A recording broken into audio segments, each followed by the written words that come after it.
The furore over banning greyhound racing rolls on following the contentious New South Wales Government decision to ban the dish lickers on the basis of animal cruelty and practices that Premier Mike Baird described as ineradicable.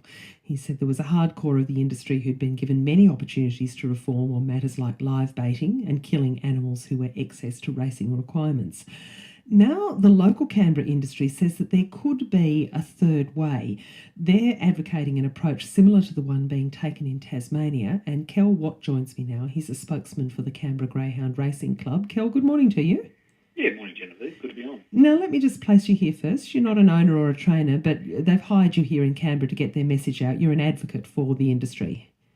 That's right. Yeah, the club, it's a small organisation, so community run. They've just got a couple of staff members, so they've got people like myself to come in occasionally with media to give them a hand and other services from time to time. Okay, so no, just placing you there as a media spokesman. Now, the local industry is small. The Territory Government followed suit within hours of New South Wales imposing the ban. And the local Territory Government said effectively that they agreed with the ban, and furthermore, it wouldn't be sustainable to keep racing here anyway because of the geography. It'd simply turn us into a haven for dodgy operators. Do you see their point that we need to march in tandem with New South Wales? I really want to correct that, Genevieve. Look, the first point you made was completely valid, saying that the local government followed very, very quickly, and I'll talk about that in a sec. But the second point, and the most important point, is that there's not an animal welfare issue here in the ACT. But look, back to the New South Wales announcement. The first thing I will say is I will agree with Mike Baird. If there was widespread animal cruelty and we saw figures being touted of 68,000 animals killed over the last 12 years, people should have concerns. But the simple fact is those figures are wrong, and I'll tell you why they're wrong. That 68,000 is called wastage, but that comprises a lot of things. It includes names that were put forward for dogs that were never dogs, they were just names that were proposed. And of course, you only give one name to a dog, but you put 9 forward. So that's not 8 dead dogs, it's actually 8 unused names. If somebody rehomes their dog privately, or they retire them, or they never hit the race course, they're not dead dogs, they're loved pets, but they're counted as part of that figure. So that's deeply, deeply flawed. The other thing we found is that a lot of the evidence given in that New South Wales report was fabricated, found to be completely false or just not credible. And the figure I'll give you, that's often touted as well, is that live baiting occurs in 10 to 20%. Now, there were 2 guys that were actually guilty, facing jail time for live baiting. One of them offered a figure of, I think it's about 80 or 90%. And Justice McHugh said, I think that's a bit high. And the second gentleman, trying to save himself and negotiate a lesser jail term, said, I think it's about 10 to 20%. Now, if that sort of evidence was put forward in a courtroom, Justice McHugh would have laughed it out as barely qualifying for hearsay, but it's now being taken as a fact. Now, when it comes to the ACT situation, what we do know is that the entire 37 years of operation, there's not been a single allegation made with any credibility and not a single finding against the local club. Now, the ACT government should be saying, hey, these guys are doing something right. What is it? Let's talk to them. Now, the New South Wales government made their announcement. Chief Minister Andrew Barr was in New Zealand. He could not have possibly read the roughly 1,000 pages of that report before he posted on Facebook that there was no future here. And Mick Gentleman, as Racing Minister, sent out a tweet. Now, to this day, there has been no formal communication. Neither of them picked up a phone, written a letter, sent an email, or initiated a meeting. And in fact, it's not until next week, the 23rd of August, before the local club gets to sit down with the minister, and that's because we desperately asked them and chased them up on 3 different occasions. Running a government by Facebook and Twitter, particularly when there's up to 50 jobs going to be lost, it simply isn't good enough. Well, look, I'll just pick you up on a couple of things there, Kel. The first of which is that I certainly didn't suggest there had been any cruelty. I merely said to you that it needs to run in tandem with the New South Wales industry. And the second point is that I did raise these questions with the Chief Minister, and he said there'd been a long discussion with the New South Wales government, so they were certainly quite well aware of what the New South Wales government were alleging, and that's the basis for that decision making. But I do want to just specifically direct you to this idea for a Tasmanian-style process, which I believe is not something that's already been undertaken, but I just want to know what they're planning down there and how you imagine that could work. Okay, well, I do want to address that. I find it amazing that the ACT government can claim that they had long consultation with New South Wales when their Liberal Party members of government in New South Wales didn't even know the announcement was being made that day. But that aside, what we're seeing here in the ACT, with its excellent record, is an opportunity to potentially keep the sport as it is or to even grow it. Now, the ACT government doesn't know what the financial situation of ACT Greyhounds is because they haven't sat down with us. But we have an opportunity to work with Victoria to actually bring extra greyhound in for racing because they can't meet demand at the moment. In Tasmania, you've got the great situation where the Tasmanian government, the Tasmanian Greyhound Races and the Tasmanian RSPCA are all working together to develop a program where there's going to be 100% rehoming at the end of the greyhound racing life, or if they never hit the track, they're rehomed anyway. By contrast, here in the ACT, we can't get the government to talk with us, and the local RSPCA refuses to even to meet or come out and have a chat and see the facilities for themselves. So what we're saying there is, in Tasmania, you've got fantastic cooperation going on to solve the problem, and where the three parties aren't talking here. But what is the proposal, Kel? What is this proposal?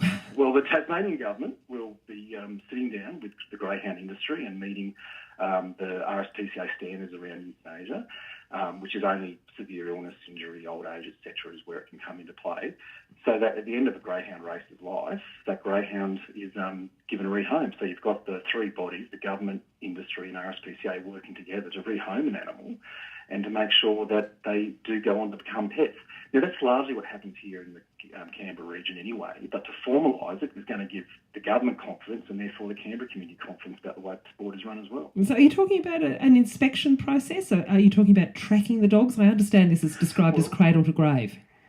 Yeah, that's right. So look, one of the biggest problems we've got, and we're talking about those figures, tied with wastage in New South Wales, you've had a system operating for decades where it's pretty much poor administration and unusual counting practices that were never designed to follow a greyhound's dog life that led to speculation and confusion around exactly what euthanasia figures were. So it's only the last 15 or 16 months in New South Wales where now every single dog, from the time they're born, that they're followed right through from the time they're a day old, right through to the end of their career and then into the rehoming process. Now, that's exactly what Tasmania is going to be moving towards.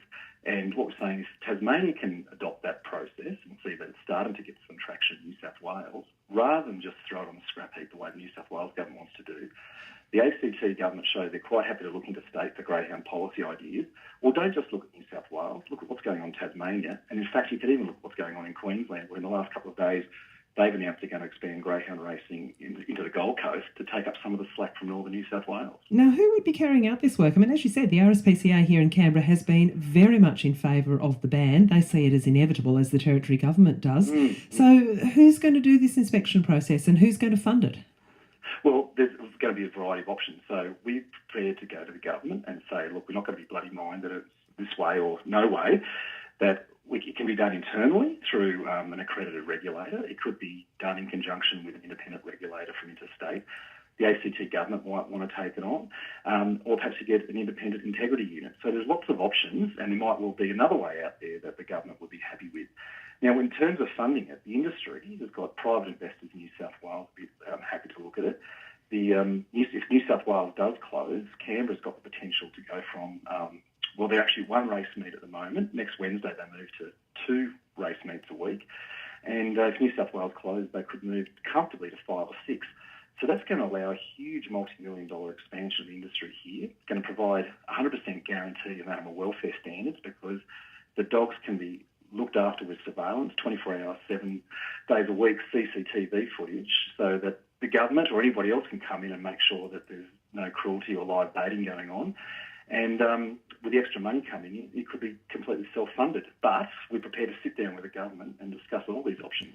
So you would see that as a solution, that if we were to have 24-hour closed-circuit cameras on every greyhound trainer on the premises here in in the ACT, and you'd have to then also ban New South Wales dogs from coming in, wouldn't you? Because that couldn't possibly take place. Well, no, that wouldn't be a matter for the ACT because New South Wales legislation actually says that you can't own a dog and have it trained and owned in New South Wales to race interstate anyway. So if the New South Wales legislation goes through, that's not something we have to consider. But what I want you to imagine is that you've got a facility out at the Canberra Greyhound track that houses 2, 3, up to 500 animals potentially. So So they'd all be top-class kennel facilities. They'd have 24/7 surveillance on them. You conduct all training out there. That would mean they'd be the only animals in the whole of the ACT. Now, nobody knows how a pet gets treated behind closed doors. Nobody knows what happens to horses or, pet dogs or homing pigeons or just about, any creature, farming animals, chickens, cows, the lot. But what you'd have is a unique situation where greyhounds would be watched 24 hours a day, 7 days a week. Now, even though there's no animal cruelty going on at the moment, that would provide a guarantee to the government, provide a guarantee to the community that people have to be happy with. So if you've got groups like the RSPCA and the Racing Minister saying they're concerned about animal welfare and financial viability, well, here's the solution. So a unique and positive way to take it forward. Well, and your suggestion seems to be that this is a growth opportunity for Canberra, that we could grow on the back of greyhound racing while New South Wales bans it. Well, that's right. You've got 10,000 greyhounds in New South Wales that are either going to be euthanized or have to be moved into state. And this is the ironic thing about it. Locally, there's almost 500 dogs. If Canberra Greyhounds close down on the 30th of June next year, you've got owners that have more animals than they can have as pets. So while we hope that all of them can be rehomed, the simple fact is that there's going to be happy, healthy greyhounds put down. There's up to 10,000 facing that in New South Wales. So the Queensland Government has recognised this. Now, so they're putting in safeguards and expanding greyhound racing with appropriate safeguards, including animal welfare guarantees, into the Gold Coast, so that the northern New South Wales greyhound owners and trainers and animals can go up to there. And we face a wonderful situation here where we're surrounded by New South Wales. Within a couple of hours' drive, we've got literally, I think it's about 1,800 or 2,000 greyhounds that could be easily relocated.